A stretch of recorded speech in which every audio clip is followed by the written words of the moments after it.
I usually approach different mentors for different purposes. For example, in terms of career transition, on the campus we have really great resource. We have a great OCPD office.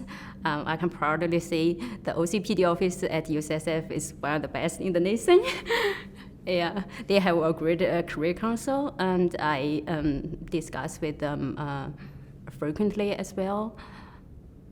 And I also discussed my career choice with my current PI as well.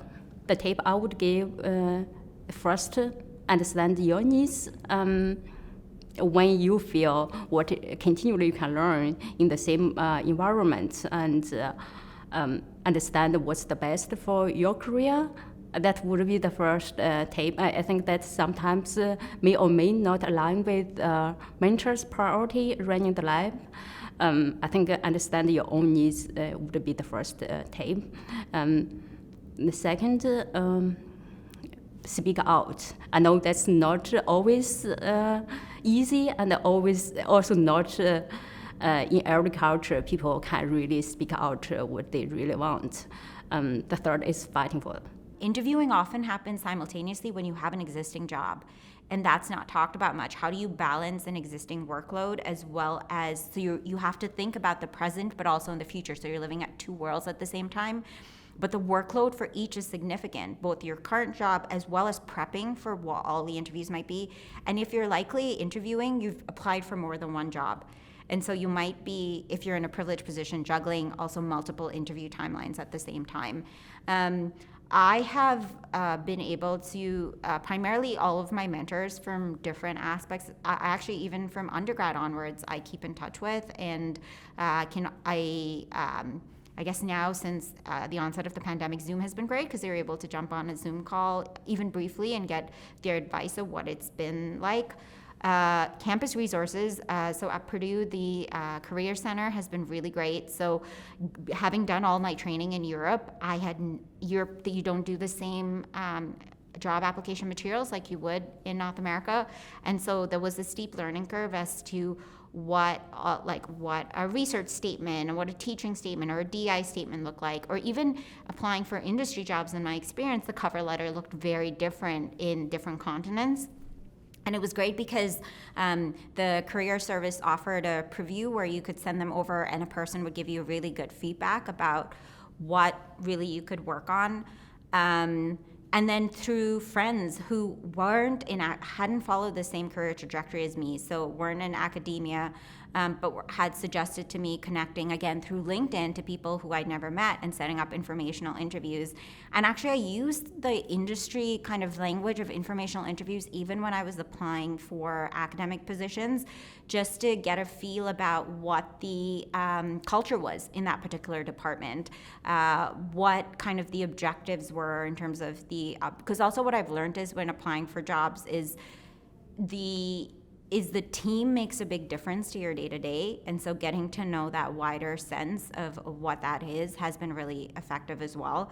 And then just listservs were another great resource for me being on the job market. I, in fact, started to look at listservs early on in grad school before I even knew what I wanted to be when I grew up, per se, just because I guess I had some sort of FOMO where I wanted to know what I should build in, because should I decide at a later date that's a path I wanted to pursue, I didn't want to feel like I hadn't engaged in a certain activity. So knowing what the requirements were earlier on for varied positions allowed me to think about professional development opportunities and strategically build those into my graduate years, and even similarly now as a postdoc. So that's been really effective. So I am currently the Science Policy Manager at the American Society for Biochemistry and Molecular Biology. That's pretty long. We just call ourselves ASB&B. But I made this transition pretty short into my postdoc, actually, just a year and a half in, which was unexpected. Like I said, I consider myself well networked, and the hiring manager actually reached out to me and asked me to apply for the job. So I did and made it through the hiring process. And right now I work on anything related to science policy to make the research ecosystem a better place. My projects really kind of focus in on the next generation of scientists and policies that will make research enterprise better for them to succeed.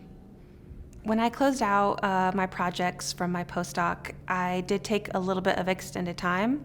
It's traditional to take just a 2-week, notice and then kind of transition out in the business world. So I was very thankful that ASB&B allowed me to have an extended time period where I cleaned up all my notes, organized everything. There wasn't a person in lab at the time to take over my projects. So it's something that me and my postdoc mentor tried to even out any discrepancies over email after I left. For me, closing projects, the hardest part has been, especially the community component of a project, it's been how do you end that relationship with a community partner? And so for me, it's making sure that the research is translated on some level back to who it is. I think particularly working with underrepresented populations, the metrics that we typically work with in academia, so the writing of journals may not necessarily be something that they have access to. So that's definitely number one for me, has been the translation and the public engagement component of it, giving back to the communities that have participated in the academic research that I've done in terms of closing out of research projects. I think the second part of the project is, once I've had some space from it, whether it be a month or two, is thinking about how the results from that project can be taken and trying to conceive the next project and what we can do for that. So sort of a needs assessment based on the most recent results that we found. And my third takeaway from when closing out a project has also been what staff that I have on the project or students, where they will fit into the new landscape of where we're going. Because I think it's one thing to grow your own portfolio, but you haven't really got there on your own by any means. And so how can we make sure that, because everyone takes away different things from a project, and so checking in with the team and making sure that there is some sort of transition for them to a follow-up project as well, is sort of a third thing that I would say is part of my closing process when we finish a project. Yeah, I'm going into academia has been my goal since the early beginning, since I started my graduate education, and I recently accepted a position at Clemson University, a tenure track position, so that will be my path. Of course, I also want to be, I want my research to be more accessible and so to go beyond the walls of academia.